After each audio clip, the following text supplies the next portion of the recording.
Hey, long-time lurker, first-time poster. I, a 32-year-old male, have always been the responsible older brother, the one who helps out, who understands, who sacrifices. But last weekend, I finally snapped. Let us rewind. My younger brother, Lucas, a 22-year-old male, just had a birthday. And I mean a birthday. This was not some casual dinner or a house party.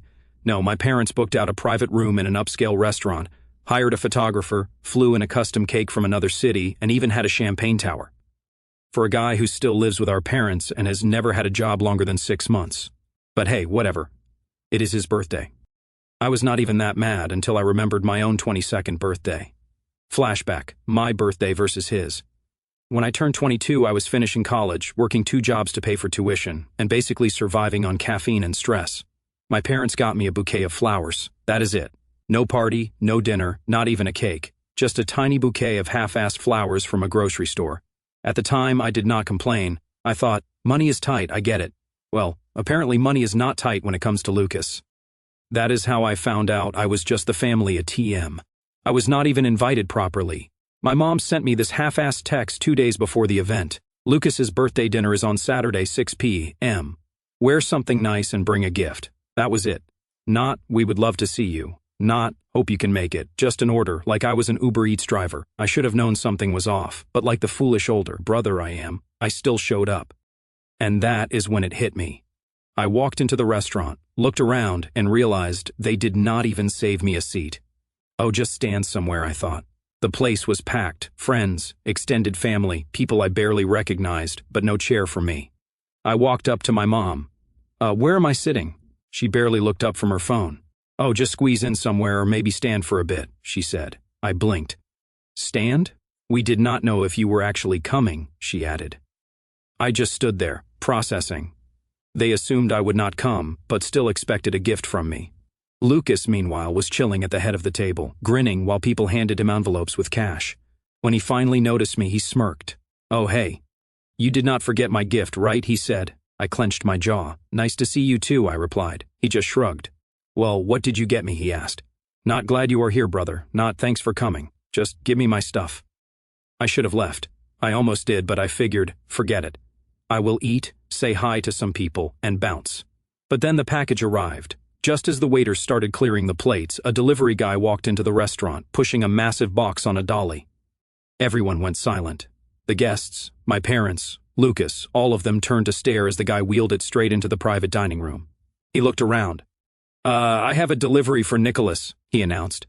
I raised my hand. That is me. The whispers started immediately. Wait, he did bring a gift. What is it? That thing looks expensive. The delivery guy handed me the receipt. It is a high-performance electric scooter, fully paid for. Just need your signature, he stated. Lucas's eyes lit up. He jumped from his seat. Wow. Is that for me? He exclaimed. I took the pen, turned to look at him and smiled. It was for you, I said. The room went dead silent. Then, in front of everyone, I took out my phone, pulled up the delivery tracking and clicked cancel order. The delivery guy blinked. Sir, you? He asked. Change of plans, I said. Take it back. Lucas's face dropped. What on earth are you doing? He exploded. That is my gift. I shrugged. Well, seeing as there is no seat for me at this table, I figure there should not be a gift either, I stated. Murmurs rippled through the crowd. My dad's face turned red. My mom's jaw hit the floor. Lucas's shock turned into rage. He slammed his hands on the table.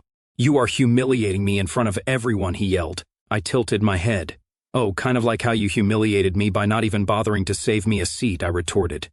He looked like he was about to lunge at me. That is when my dad intervened. Just cover half the bill. Okay, he said.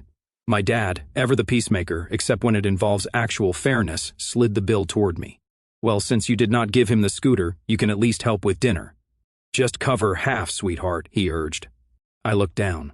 $6,200. I laughed out loud. You are joking, right? I asked. Lucas, still fuming, crossed his arms. Come on, dude. Do not be rude. You make the most money here, he said. I set my fork down, took a deep breath, and then I stood up. Yeah. No, I am not paying for this. Nicholas, do not be difficult. My mom's voice was all sugary sweet, like I was embarrassing her. You have always helped before, Dad added. It is just money. Lucas leaned back, still sulking. Yeah, do not be a buzzkill, he chimed in. I looked around. No one, not my aunts, not my uncles, not my cousins, thought this was weird. They all just sat there waiting for me to take out my wallet. I exhaled slowly. You know what? You are right. I have always helped, and that was my mistake. Dad frowned. What is that supposed to mean, he asked. I turned to Lucas. You are a grown man now. If you want fancy birthday parties, maybe you should pay for them. Lucas scoffed. Dude, it is just money, he said. I grabbed my coat. Then you will not mind paying for it, I countered. My mom's tone turned cold. Nicholas, sit down. You are embarrassing us, she commanded. I laughed. Embarrassing you? No, Mom. The real embarrassment is expecting your eldest son to fund your youngest son's luxury lifestyle. Dad stood up, his voice sharp. If you walk out that door, do not expect us to call you next time we need something, he warned. I met his gaze. Good, I said, and I walked out. Was I wrong to finally say no? I drove home, gripping the wheel, replaying the whole thing in my head. No one called me. No texts, no missed calls, just silence. And honestly, that silence felt better than I ever expected. I should have seen it coming. This was not some one-time thing. This was not out of nowhere. I had spent years being the family's go-to problem solver, the walking wallet. And every time I thought maybe, just maybe, they appreciated it, something would happen that reminded me exactly where I stood. Let me take you back. This is why I always paid, and why it took me so long to stop. You know why I kept helping? Why I never said no? It was not just guilt. It was not just obligation. I did it because I thought if I did everything they asked, if I was the perfect son, maybe they would love me like they love Lucas. Stupid, right? But when you grow up in a house where one child gets praised and the other gets ignored, you start looking for ways to matter. Lucas was always the golden child. Always. When he got an A in school, big celebration, family dinner, maybe even a gift. When I got straight A's, a nod, and a good job. When he made his high school soccer team, they threw a party. When I got into one of the top universities in the state, they told me not to act cocky. And it was not just words, it was money. I got into college on a partial scholarship, which meant I had to work 2 jobs to cover the rest. Meanwhile, my parents fully paid for Lucas's tuition, his dorm, his meal plan, everything. I thought if I worked hard, if I kept proving myself, if I took care of the family, maybe one day they would finally see me. I thought love was something I could earn. The $2,500 rent scam. By the time I graduated and got my first real job, I was still living at home because rent was insane and I was trying to save up. Big mistake. One night at dinner, my dad casually said, "You know, a man your age should not be living with his parents rent-free." I nearly choked on my food. "You want me to pay rent in my own family's house?" I asked. He just shrugged. "We all chip in, Nicholas. It is only fair," he said. Fair? Lucas was living there for free, but I was the responsible one, right? The one who figures things out. So, I paid $2,500 a month, more than my friends were paying for actual apartments. And guess what? My parents were not using that money for bills. They were using it to cover Lucas's expenses, his food, his clothes, his hobbies. I was literally paying to support his life, while he did nothing but play video games. The phone call that changed everything. The night before Lucas's birthday dinner, my mom called me, not to invite me properly, not to say she was excited to see me. No, she had a list of expensive gifts she wanted me to pick from. Sweetheart, I need you to get Lucas a nice present this year," she began. "Okay, like what?" I asked. "Well, something useful," she said. I was thinking, and then she literally listed out options like I was a walking ATM. "Mom, maybe a MacBook or an iPhone," or, "Oh, I saw this high-end electric scooter online. It would be perfect for getting to college quickly," she suggested. I almost laughed. "You are giving me a shopping list," I said. "Nicholas, you make good money. It is his 22nd birthday. Do not be selfish," she insisted. "Oh yeah. What did he get me for my 22nd birthday?" I asked. Silence. Then she sighed. The guilt trip was coming. "Mom, you know we do so much for you and we never ask for anything in return," she said. That is when I snapped. "You never ask," I shot back. "I paid for his college. I pay for half of this house. I pay for everything he ever wants. And you are saying you never ask?" Her voice turned cold. "You do not have to be so dramatic, Nicholas," she said. I hung up. Then I did something petty. I bought the stupid scooter but scheduled the delivery for the middle of the birthday dinner. Why? Because for once, I wanted them to see how much I actually did. The moment everything clicked. As I sat at that restaurant watching Lucas bask in attention, something inside me snapped. For years I had given, sacrificed, paid, and provided. And for what? Had I ever gotten a grand birthday party? No. Had they ever surprised me with expensive gifts? No. Had they ever made me feel like I truly mattered to them? No. I had spent my entire life chasing their approval, believing that if I worked hard enough, if I gave enough, if I proved myself worthy enough, they would finally love me the way they love Lucas. But that night, sitting there in that crowded restaurant with no seat at my own family's table, I finally understood. It was never going to happen. No matter how much I gave, no matter how much I did, I would always be just a wallet to them. And I was done. For the first time in my life, I was going to say no. I was finally free. I grabbed my coat, feeling a strange calm settle over me. It was not rage anymore. It was not sadness. It was clarity. As I turned toward the door, my mom's voice cut through the silence. "Nicholas, do not be ridiculous. We are family," she pleaded. I turned back, meeting her eyes. "No, Mom, we are not. A family actually cares about each other. This is just a business transaction where I am the only one paying." Lucas scoffed. "Dude, what is wrong with you?" he asked. I smiled. Nothing. For the first time in my life, absolutely nothing. I looked around at the faces staring at me. Some shocked, some angry, some just waiting to see if I would cave in. But I would not. Not anymore. "You all have a great dinner," I said. And with that, I walked out the door. I did not storm out. I did not slam the door. I did not make a scene. I just left. And for the first time in my life, I felt weightless. Because this was not just about a birthday dinner. This was the first time I chose myself. This is far from over. What happened next was even worse. Want to hear what my parents did after this? Buckle up. The silence after I walked out of that restaurant was deafening. No calls, no texts, nothing. And you know what? That should have been the end of it. I should have moved on, enjoyed my first taste of freedom, and never looked back. But I made one mistake. I underestimated how far my family would go to pull me back in. The first call. It took 3 days for my mom to finally call me.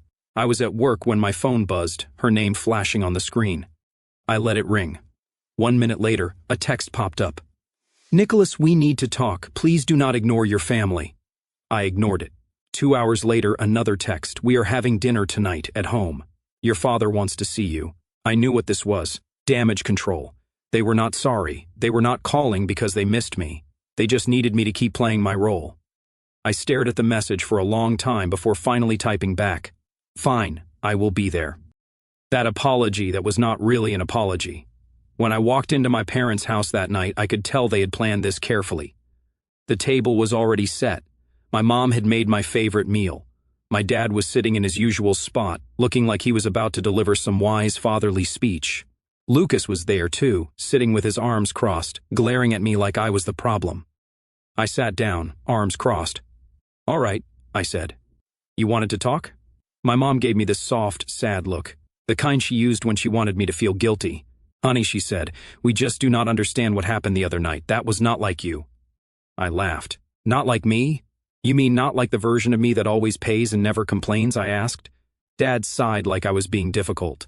"Nicholas, look, we may have miscommunicated, but at the end of the day, we are family and family takes care of each other," he said. I stared at him. "You mean I take care of you?" I asked. A long pause. Then he cleared his throat. "Let us not focus on the past. We need to move forward," he stated. I knew what was coming next before he even said it. They wanted something, the real reason they called me back.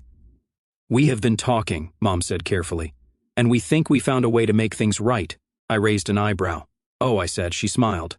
"Instead of an expensive gift, why do not you just help Lucas with something practical?" she suggested. I exhaled sharply. "Here it comes.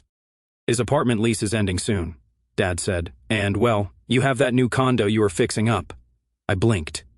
"You want me to let Lucas move into my condo?" I asked. Mom placed her hand on mine, her voice sweet and reasonable, the same tone she always used when she was about to manipulate me. "Sweetheart, your new condo is almost ready, is not it?" she said. I did not answer. She continued, "It is so big for just one person. 3 bedrooms? That is too much space for you alone." I clenched my jaw. "And Lucas would be so comfortable there," she went on. "It is in a great location, so close to his college. It is perfect for him." Then she gave me a sad smile, as if she was doing me a favor. "You know, this could be a way for you to make up for ruining his birthday," she said softly. I actually felt my brain short-circuit for a second. I ruined his birthday, I repeated. I stared at her, at my dad, at Lucas, who just sat there smirking like he expected me to cave in. And that is when I finally understood. They had not heard a single word I said. I walked out of that restaurant because I was tired of being used, and their response was to use me even more. They were not trying to fix anything. They were not trying to rebuild a relationship.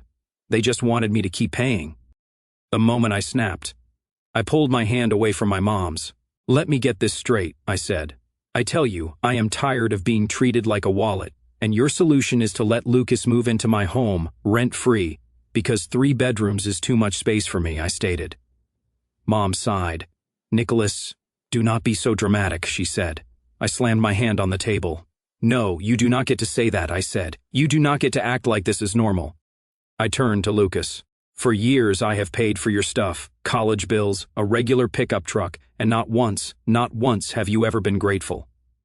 Lucas rolled his eyes. "Oh, here we go," he mumbled. I cut him off. "No, you do not get to roll your eyes. You do not get to act like I am the selfish one." Then I turned to my parents. "And you too? You made me believe that if I just kept giving, if I kept helping, one day I would be as important to you as Lucas is." My mom's face fell. "I finally get it now," I continued. "I was never your son. I was your investment." Dad's jaw tightened. "That is enough, Nicholas," he said. "No," I said, "it is not."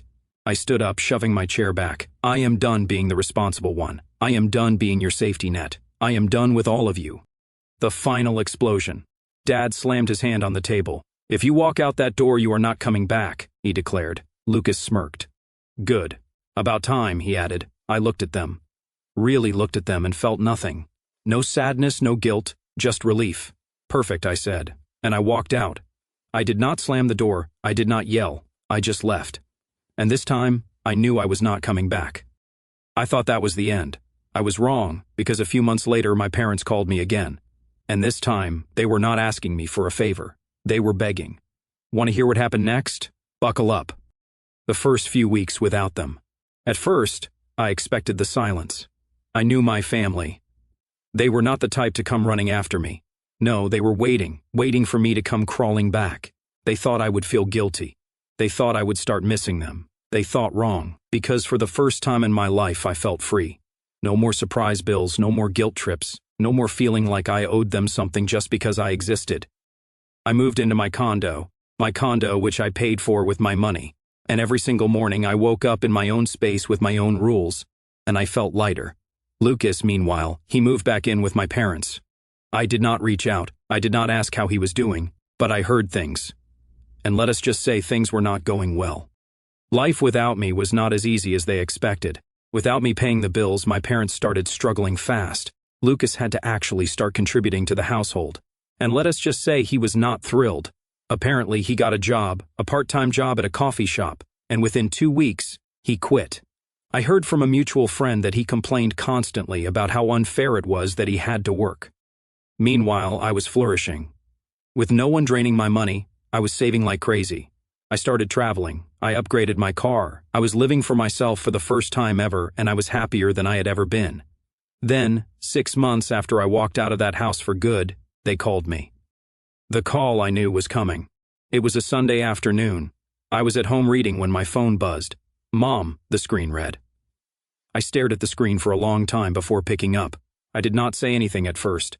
Then finally, "Mom," I said. "Nicholas, we need your help," she pleaded. I almost laughed. There it was, the real reason she was calling.